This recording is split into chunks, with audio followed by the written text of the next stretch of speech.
हरे कृष्णा, जय जय श्री राधे। प्यारे मित्रों, स्वागत है आप सभी का आपके प्यारे यूट्यूब चैनल श्री राधे पर। तो फ्रेंड्स, कैसे हैं आप सब? आई होप आप सब बहुत अच्छे और स्वस्थ होंगे। आप सामने नन्हे पार्थ, काका और राधा रानी, श्रीमती तुलसी महारानी और शालिग्राम जी को देख रहे, देखकर नमस्कार कीजिए।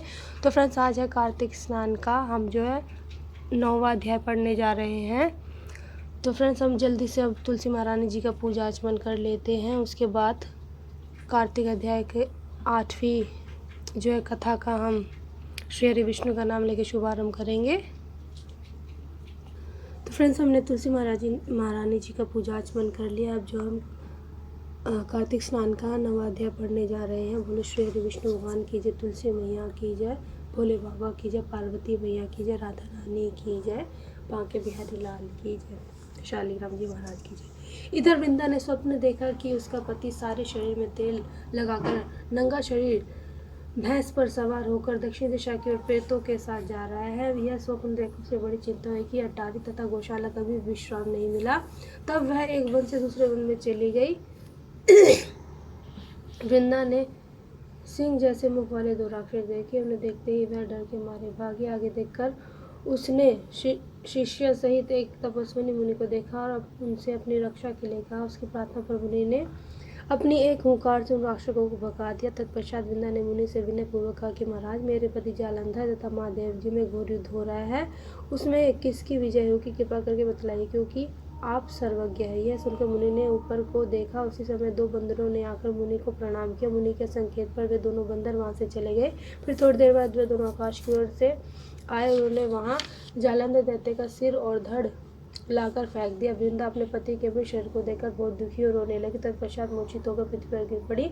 मुनि ने अपने कमंडल से उस पर जल छिड़का तो उसे कुछ चैतन्यता आई। तब वह पुनः विलाप करती मुनि से बोली कि महाराज, जिसने देव गंधर्व विष्णु सहित तीनों लोगों को जीत लिया, वह शिव के हाथ कैसे मारा गया? हे मुनि, आप बड़े सामर्थ्यवान हैं, किसी प्रकार मेरे पति को फिर जीवित कर दीजिए। तब मुनि कहने लगे कि शिव जी के हाथ से मारे हुए को कौन जीवित कर सकता है, परंतु फिर भी तुम पर कृपा करके हम इसको जीवित कर देते हैं। ऐसा कहकर मुनि अंतर्ध्यान हो गए। जालंधर जीवित होकर वृंदा के साथ प्रेमालाप करता हुआ आलिंगन व्रत हो गया।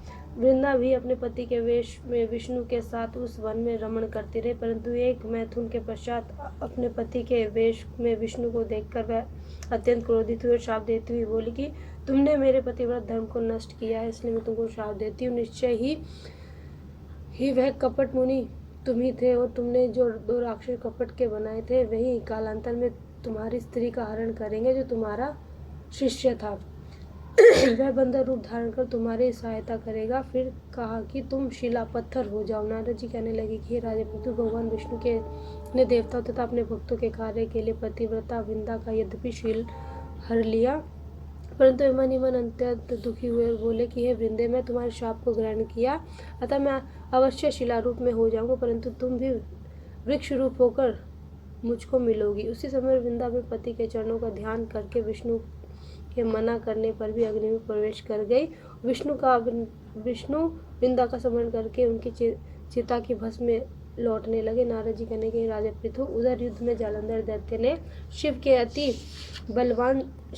को अति बलवान समझकर राक्षसी माया से पार्वती बनाई और उन्हें मारने लगा।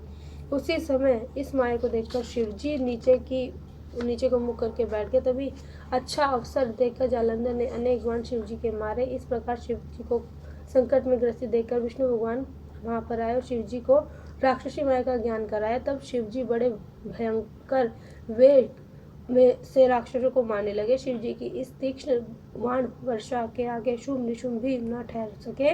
वह युद्ध क्षेत्र से भाग खड़े हुए। तब शिव जी ने उनको श्राप दिया, क्योंकि तुम युद्ध क्षेत्र से भागे, इसलिए पार्वती के हाथ से मारे जाओगे।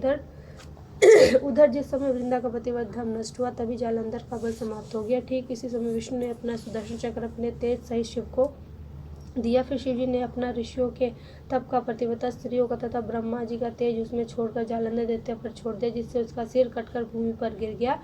सिर धड़ अलग हो गए। होते ही जालंधर का तेज उसके शरीर से निकल श्री शिव जी में तथा वृंदा का तेज श्री पार्वती जी में समा गया। उधर विष्णु वृंदा की चिता में लौटने लगी। तब सब देवताओं ने शिव जी की स्तुति की और कहा कि महाराज, जालंधर को मारकर आपने देवताओं का बड़ा उपकार किया है, परंतु एक महान अनर्थ हो रहा है, कृपा करके उसका भी कुछ उपाय कीजिए। भगवान विष्णु वृंदा के पतिव्रत धम में मोहित होकर उसको लगातार चिता भस्म पर लौट रही है और किसी प्रकार का विष्णु नहीं कर रही है। तब शिव ने कहा कि हे देवताओं, तुम सब भगवान की योग माया की शरण में जाओ, वही सब संकट हरेगी। तब सब देवता योगमाया की शरण में जाकर उनकी स्तुति करके बोले, हे देवी, आप सारे जगत को उत्पन्न करने वाली, पालन और नाश करने वाली हो, सतगुण रजोगुण तमोगुण तुमसे ही उत्पन्न हुए, ऐसी प्रकृति देवी को हमारा नमस्कार है। तुम्हारी माया को ब्रह्मादिक देवता भी नहीं जानते, उस देवी को हमारा नमस्कार है जिसकी भक्तगण अनादर तथा मोह को प्राप्त नहीं होते, ऐसी मूल प्रकृति को हमारा नमस्कार है। उस समय देवताओं ने एक तेज देखा और आकाशवाणी सुनी कि गौरी, लक्ष्मी, सरस्वती, रजोगुण सतोगुण तमोगुण रूप में ही मैं ही हूँ, वही तीनों तुम्हारा कार्य सिद्ध करेंगी। उन देवियों की तुम आराधना करो। फिर उन 3 देवियों ने प्रकट होकर 3 बीज दिए, कहा कि इन 3 बीजों में जहाँ पर विष्णु है वहाँ बो दो और अपना कार्य सिद्ध करो। देवताओं ने तीनों बीज ले जाकर यहाँ पर वृंदा की चिता पर भगवान विष्णु लौट रहे थे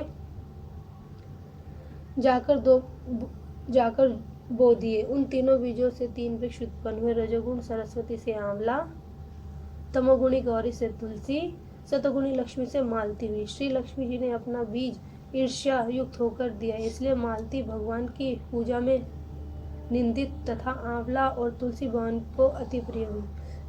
इस प्रकार वृंदा ने वृक्ष रूप होकर भगवान शालिग्राम से सहयोग किया। इसी कारण कार्तिक के उद्यापन में भगवान की पूजा तुलसी के मूल में होती है। नारद जी कहते हैं कि हे राजा पृथु, जिस घर में तुलसी का वृक्ष होता है उसमें यमदूत कभी नहीं जाते, इसलिए जो तुलसी का वृक्ष घर में लगाते हैं वे यमपुरी नहीं देखते।